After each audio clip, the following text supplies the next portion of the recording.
Hello guys, welcome to my YouTube channel. This is Kashtira. So for today's video, we're going to present Uncrowned King's local metagame report. So this is a metagame report in the Philippines. So this covers local tournaments all over the Philippines, from Luzon, Visayas, Mindanao. So these are the topping OCG deck lists on the span of October 2022 meta format. So this is after the application of October ban list of OCG. So as you can see, this is our Facebook page. As we scroll on this page, we're going to talk about the analysis of metagame report. So Uncrowned Kings local OCG Philippines metagame report of October 2022 by Kashtira. This article will cover 75 top performing decks in local tournaments from Kai-Duelists tabletop community, our locals community, Memorabilia YGO, another local community, First Turn Hobby Shop from Bacolod, and Hyroneko Hobby Shop from Dumaguete, and Toy Shogun Resto Bar and Store at Noveliches. So these are all in the Philippines. So in the span of September 25 to October 30, with applied October 2022 OCG ban list.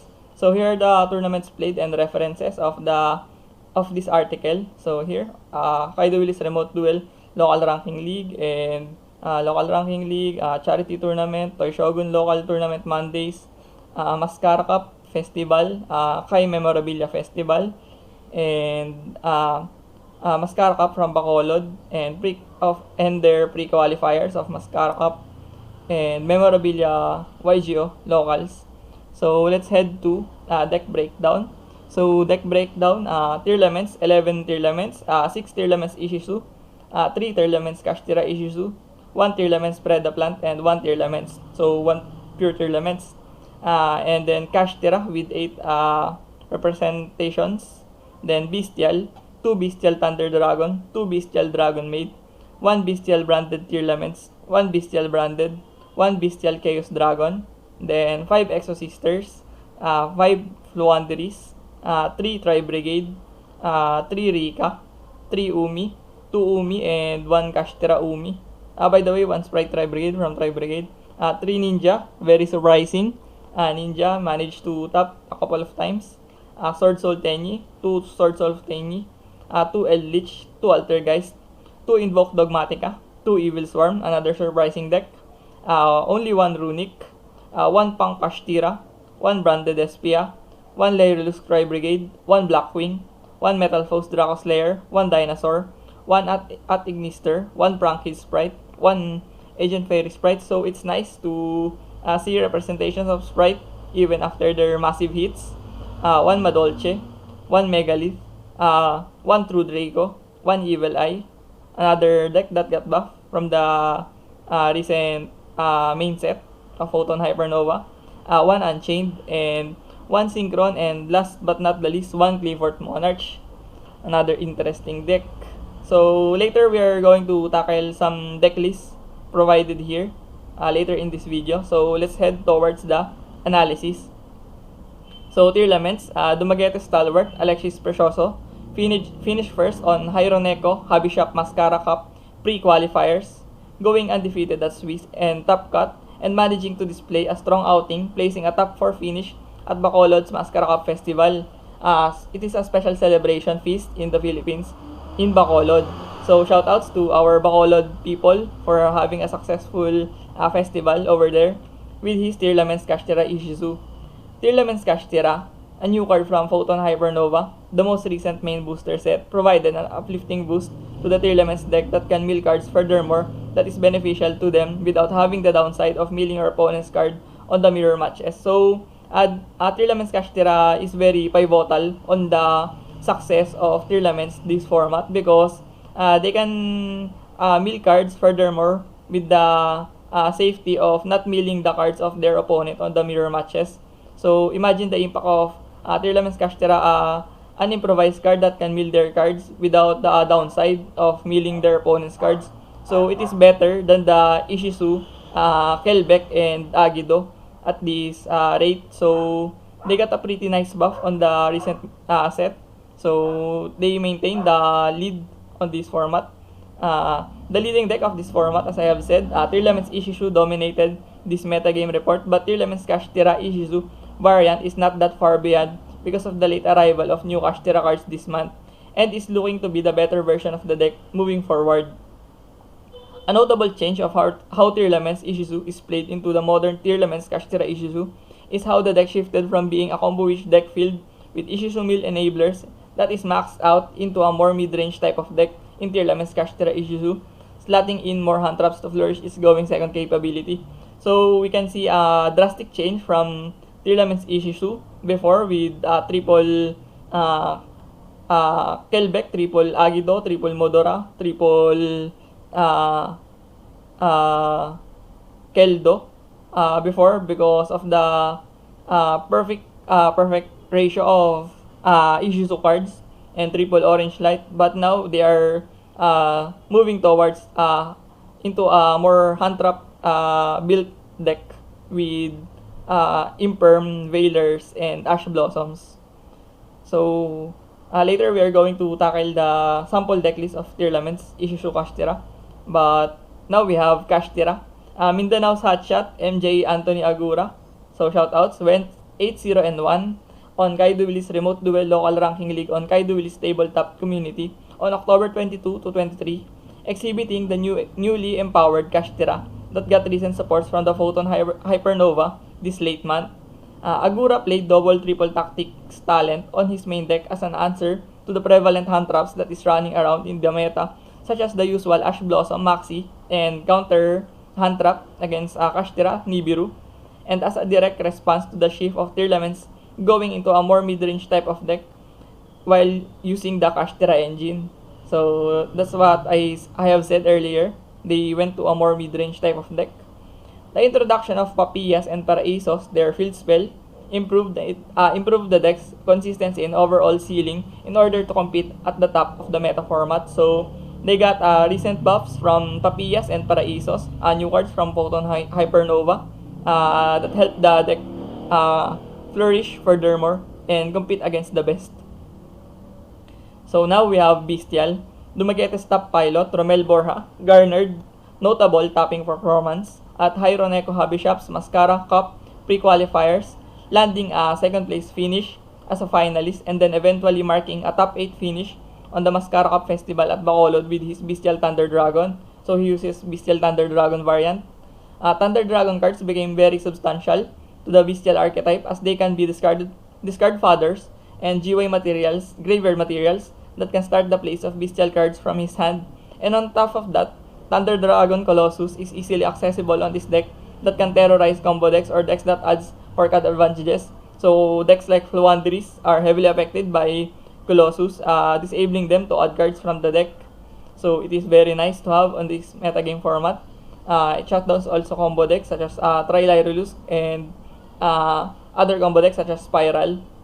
Bestial Baldrake, a new card from Photon Hypernova, further improved the deck's board presence in interruptions while playing tactful. So they can play minimalistic in a way using Bestial Baldrake if they are playing around Maxi in any cases.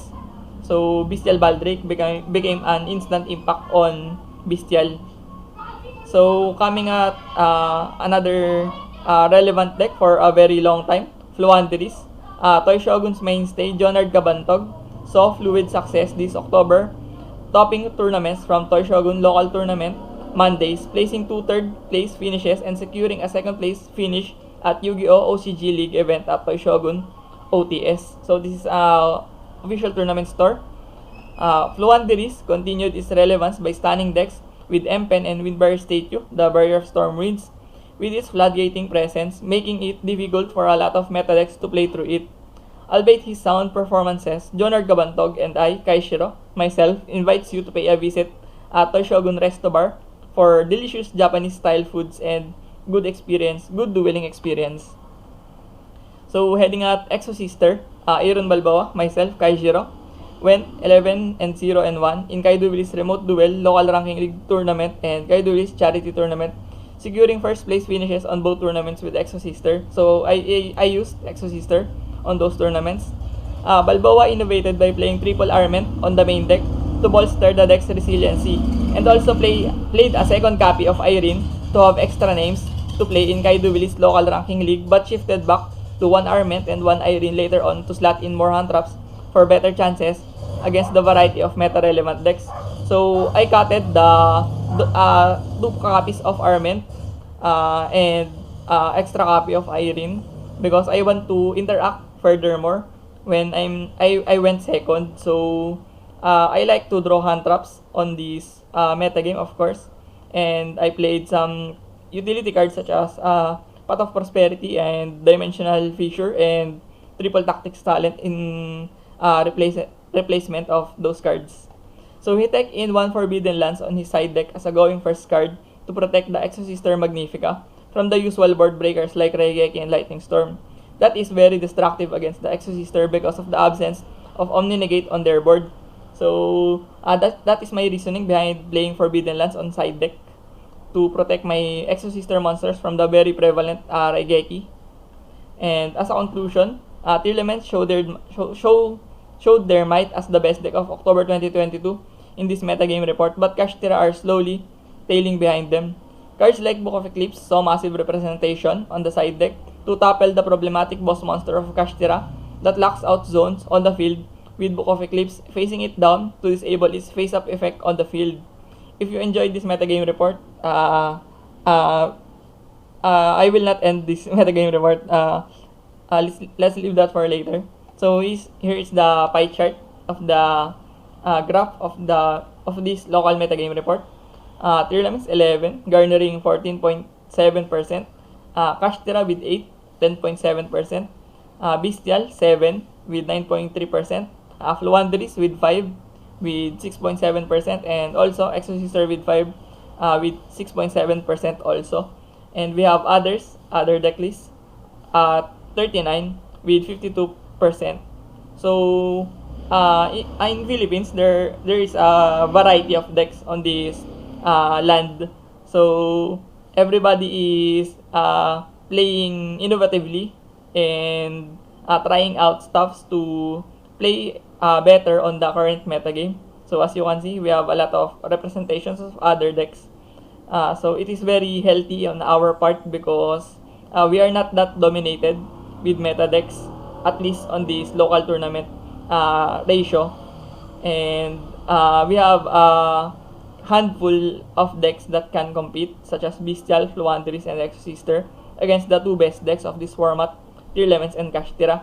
So we are proceeding to some of the sample deck lists of those top meta decks right now on this local metagame report. So we have Tearlaments. So this is a deck list from Alexis Precioso. Shoutouts to tapping Mascara Cup Festival in Bacolod, placing a 4th place finish.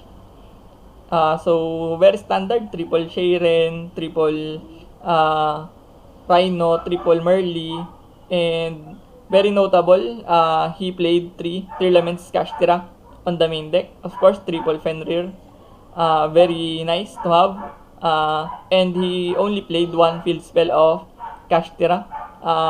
Very interesting that he didn't play Tearlaments Meta Noise and only settled for playing 2 Sulek. He played triple Imperm. Imperm is very good. It's a very good card on the metagame format right now. And he only played 1 Foolish Burial. Interesting also that he only played Tearlaments Scream at 2. But I would prefer playing Tearlaments Scream at 3 on my part. So very nice deck, Alexis. So this is a sample of Tearlaments. Then we're heading towards Kashtira. So this is a deck list from MJ, Anthony Agura from Mindanao. So he played Ogre, Kashtira Ogre, very interesting, and only 1 copy of Ogre because it is only an extender. It's very nice. And then double Shifter, of course, to shut down Tearlaments. And he played triple Rice Heart, very good extender, and combo Flare Enabler. And he played double Talents because he wants to interact when going first against the handful of hand traps that is thrown at him. And very nice double Prosperity. And he played a handful of link monsters on the extra deck. So here, he played IP Masquerena, Unicorn, Abramax, a very interesting take on playing this. And on his side deck, he played Pankrataps, a very beneficial card to them, being level 7 as well. And Lightning Storm for Backrow Hate and Harpy's Feather Duster. And the Bestial package of 3 Bestial Magnumut and 1 Bestial Druid Worm. So, very nice decklist, MJ. Then next, we are heading towards Bystial Thunder Dragon. So, this is a decklist from Romel Borja of Dumaguete. So, very standard lineup of Thunder Dragon lineup strategy. Very notable also that he played only 1 Saronir despite the graveyard plus of Saronir on Bystial. I would like to bump the Saronir into 2 and cut the Druid Worm into 1 if I'm going to play his decklist. And also he played Triple Veiler as an enabler for his Bystial Thunder Dragon shenanigans. Being a light monster, it can be graveyard resource material for Bystial cards. So very nice also. I haven't thought playing Veiler on this because I always preferred Impermanence over Veiler on a lot of scenarios, but I think he made the right choice on this decklist to play Veiler so that Bystial monsters can be very live on his hands. The next, we have Floowandereeze from Jonard Gabandog. So he played double M-Pen. He played also Avian on the main deck. And interesting that he played Harpy's Feather Storm on the main deck. Very nice also to bolster his going first power. And also he played Dark Ruler No More on the main deck to counter heavy disruption and negation boards. And then we have my Exosister decklist that played triple armament. So I never thought that triple armament could work because I'm having troubles when going second against when going second using Exosister. So I played triple armament as a resiliency card to have more plays when going first if I brick. So I played triple armament and double Irene on this one because having names of Exosister on the hand and another name of Exosister as well is very good to have because I'm only playing 1 Prosperity by the way because I don't have the second copy. I played triple Tactic Talent, of course, as an answer to hand traps, and I also played the Utopia package. I think this is very nice to have. The take control of Utopia and negate is very welcome in this format. And I also played the Forbidden Lands as a tech card going first and Spear mode for unbreakable combo decks. So this is my Exosister list. So I think that's about it, and that sums up. So we're going to another featured deck list that can be very interesting to see on this OCG October 2022 local tournaments. So wait for a bit. So here are the promised featured deck list in this October 2022 Philippines local metagame report. So this is my Exosister list in Kai-Duelists remote duel local ranking. It is very notable on my side deck that I hate back row, playing double Lightning Storm, 1 Harpy's Feather Duster, and triple evenly, and even 1 Red Reboot. I always hate losing to back row decks because it is very annoying for my part, and I don't want to auto lose in against a single floodgate. So I played back row hate on this list. So moving forward, we have the interesting Ninja deck list. So here is the deck list of J Austria. He managed to finish 3 second placers on our local ranking league in Kai-Duelists. He surprised a lot of duelists on that particular tournament. So here is his list. So he played triple Book of Moon on the main deck. It helped him to play around Kashtira because you need to flip the Kashtira Shangri-La to disable its effect because it locks out zones. So playing Book of Moon on the draw phase is very regarded against them. You have to play Book of Moon or Book of Eclipse on the draw phase because it Shangri-La summons on the standby phase. So Book of Moon should be played at draw phase. So you should remember that. And interesting that he didn't play Maxi, but instead preferred to play There Can Be Only One. So Ninja is a very good deck that can play around floodgates, such as There Can Be Only One.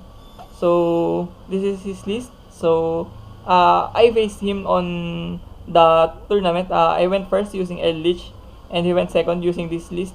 I almost lost against him if I didn't draw Skill Drain, to be honest. So Ninja has really good extenders and has a good damage output. So this is a very dangerous deck to play against, in my opinion. The next we have Rikka from Jinrik Pastrana from Japan, a Filipino migrate in Japan.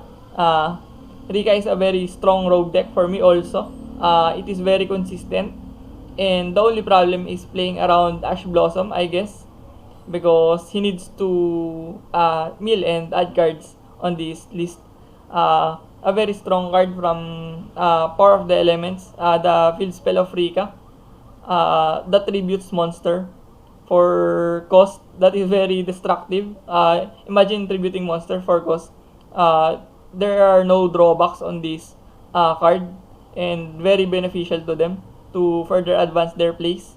So Rikka is a strong deck. He played Kurikara on the side deck as an answer to Kashtira, and he preferred to run a lot of board breakers such as Raigeki, Lava Golem, Lightning Storm, and Evenly Match.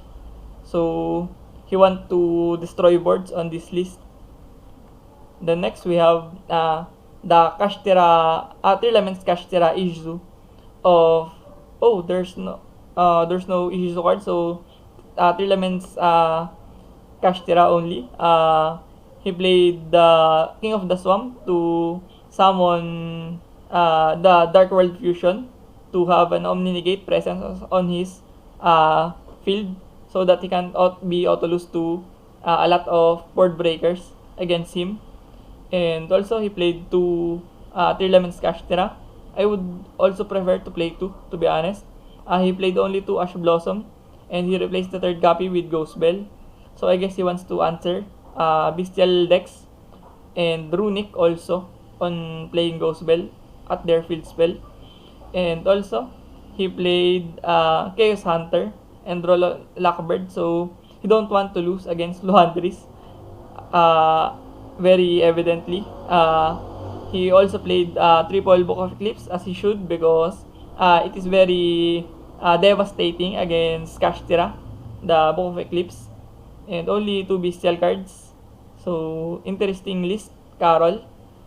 The next we have Mark Angelo Giao with his second place Unchained. So Unchained is a very good deck, I guess, in this format because it can play back row and floodgates such as Macrocosmos in Skill Drain. That is very strong against the current format. Having Macrocosmos in Skill Drain is almost auto-win button against a lot of meta decks right now. And he played 4-4 decks, interesting. He played double Nibiru and double Dimensional Shifter. So it destroys, this destroys Kashtira, Nibiru destroys Kashtira, and Shifter destroys Tearlaments. So he prepared very well against the meta, and triple DD Crow also on his side deck, and double Fenrir on his side deck. And very strong card also right now, Dimensional Barrier, that can auto-win you some games against Kashtira, being streamlined into XYZ summoning, and Tearlaments being streamlined to fusion summoning mechanic. So great list, Mark Angelo. Then we have Kashtira Umi from Earl Peregrino. He is a very consistent player on our local ranking league that manages to top frequently.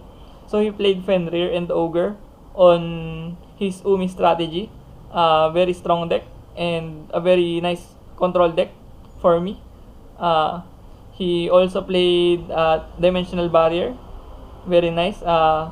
Interesting that he played Red Reboot. I would cut the Red Reboot if I'm going to take his list, because I feel like I don't need to prepare against trap decks using this deck, because it can play around floodgates such as Gozen Match, and there can be only one as he plays it. So nice list, Earl. Then next we have Michael Doyongan, the champion of Mascara Cup Festival in Bacolod. Congrats for winning the tournament. He plays Kashtira. So I like his deck list very much because it is very simplistic and very effective, because he played double tactics talent like MJ. He played Pankrataps, very nice also. Double prosperity, of course, and back row respect, Harpy's Feather Duster. He played Mind Control, a very nice card to have against this format against Kashtira. Mind Control is very strong, and what I like the most is playing good going first cards such as a Pointer of Red Lotus, Solemn Judgment, and Anti-Spell Fragrance. So he doesn't want to lose going first in this list because he prioritizes safety of his board. So I really like that factor from him. I would do the same if I'm playing Kashtira. I would like to protect my board from board distractions and board breakers, because it is very fragile at times, because you only have Shangri-La that has protection. Other cards such as Arise Heart doesn't have protection, so I always want to protect it by playing these cards. So next we are going to Altergeist by MJ Anthony Agura. So it is very refreshing to see decks like this Altergeist that came out 3 or 4 years ago. It can still tap up until to this date. So it is very nice and refreshing. Altergeist is a good control deck for me and very underrated also. If it is in the hands of the right pilot or a strong pilot, I guess this deck can do very well on a lot of matchups, especially if they don't know how to play against Altergeist. I myself doesn't have the confidence to play against this type of deck because I haven't memorized their interactions and playthrough. So Altergeist is a really nice and budget deck to pick up for me. Very notable that he played Shadow Imprisoning Mirror. Very nice card to have against Tearlaments, because Tearlaments are dark monsters, so it is an auto win card against the majority of Tearlaments. And he also played Necro Valley. Very nasty card to have on this format, especially on the Tearlaments format. Necro Valley shuts them down completely. And also Zombie World, another nasty card from him to shut down a lot of decks like Floowandereeze. And also he played one Lancea, so it is his counter against Kashtira and Floowandereeze, and Bestial also, and Runic also. So Lancea is a good card, and also Chaos Hunter. So very nice list, MJ. Then I believe this is the last deck list from Alexis. His Tearlaments, Kashtira, Ishizu. So I prefer his deck list a lot because it is very streamlined and simplistic also, like Michael Doyongan of in Kashtira. So very standard type of deck list, the type of list that can be seen a lot frequently because of the very standardized approach. So he played triple Book of Eclipse and triple Mind Control, so he's very much prepared against Kashtira, and even more playing Tuniviru to answer Kashtira. So he doesn't want to lose against Kashtira because Kashtira Arise Heart is very strong against Tearlaments because it banishes the cards sent from the field to the graveyard. So it is like Shen, but more powerful with banish quick effect like Shurig. So what an insane card. So very nice list, Alexis, and congrats to placing top 4 finish at Mascara Cup Festival. So this sums up my featured deck list in this October 2022 format metagame report. So I hope you like this video, and I hope you enjoyed watching this video, and I also hope that this video is very informative on your part, because this video aims to inform a lot of players to do better and analyze the metagame format better. So if you like this video, leave a like on this video and subscribe to my YouTube channel and hit the notification bell for more updates, and as I will be posting more of this on the near future. And that's about it. Thank you guys for watching. Peace. Fighting ways to get away, to see you again, see you again.